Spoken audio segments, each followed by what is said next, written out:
English English Grammar Standard 8. Lesson number 2, Noun Phrases. Look at this dialogue and read it. Look at that big brown dog by the old thatched hut under the big banyan tree barking at me.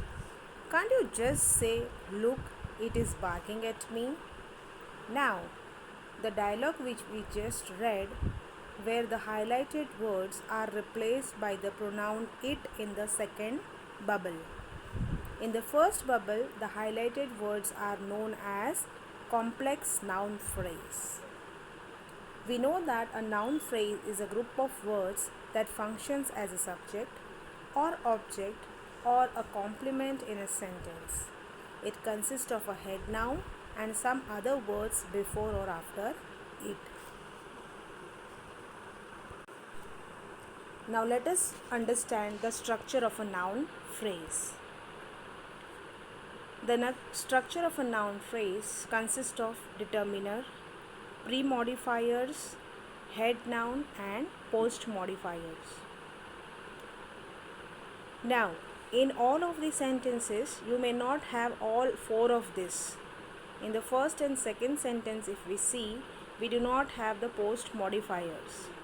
In the third one, we see that there is no pre-modifiers. In the last sentence, if we see, we have all four of this.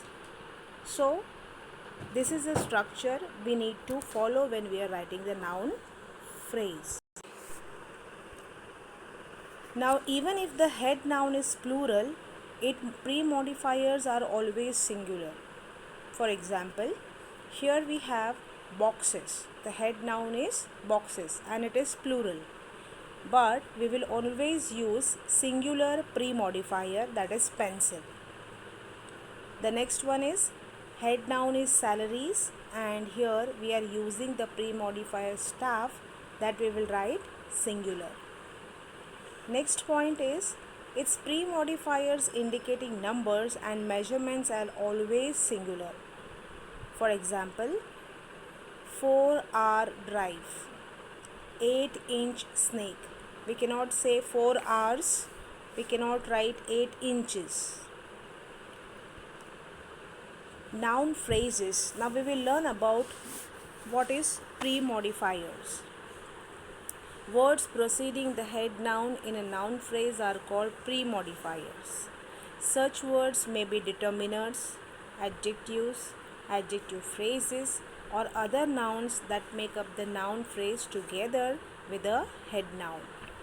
For example, much money has been spent on his education.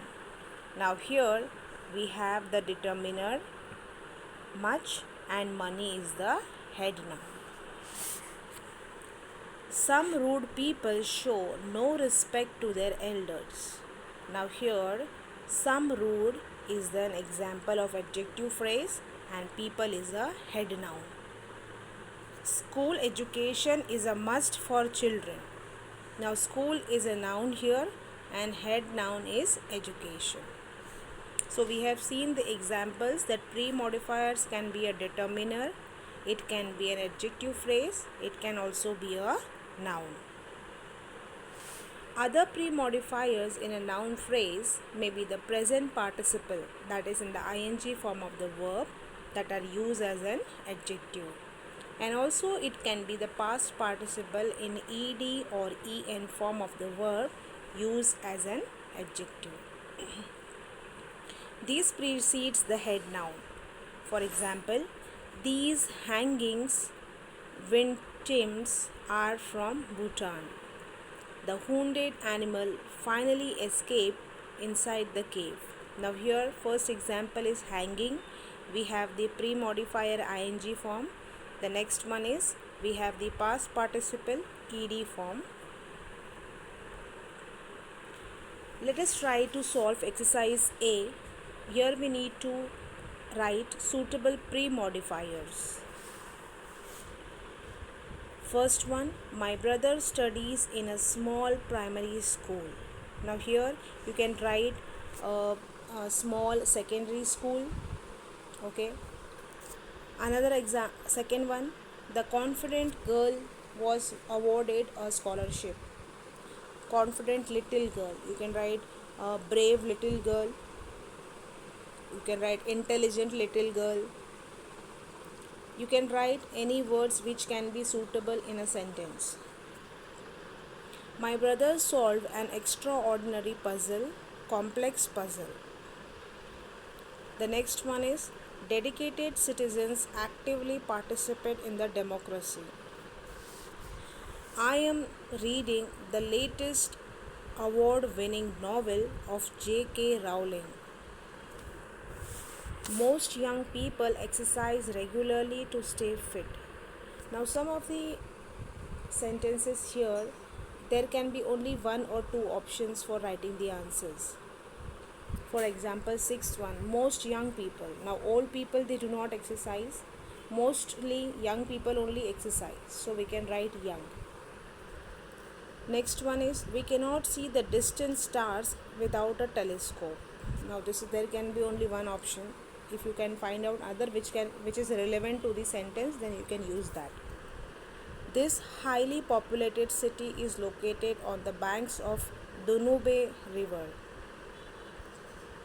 Now here it can be densely populated or less populated.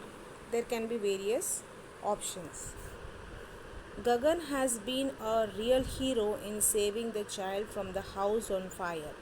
Now here it can be superhero, and if you can find some other words, you can use that also. We went to see the brightly lit Rashtrapati Bhavan on Republic Day. Now brightly lit means everywhere there was a light. Now we will learn about noun phrases, that is post modifiers. Words used after the head noun in a noun phrase are called post modifiers. The post modifiers, a noun phrase is usually an adjective phrase, a prepositional phrase, or a relative clause. We'll try to understand this with example.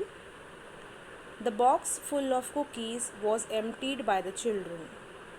Now here, the is a determiner, box is a head noun, and full of cookies is an adjective phrase. So post modifiers we will have most of this. It can be a adjective phrase, it can be a prepositional phrase, or it can be a relative clause. The second one is the animals in the zoo are regularly examined by a vet. Here the is determiner, head noun is animals, and in the zoo is the prepositional phrase. This man with a white beard is a renowned scientist. This is a determiner with a head noun man, and the prepositional phrase is with a white beard. The boy who climbs trees very quickly studies in my class.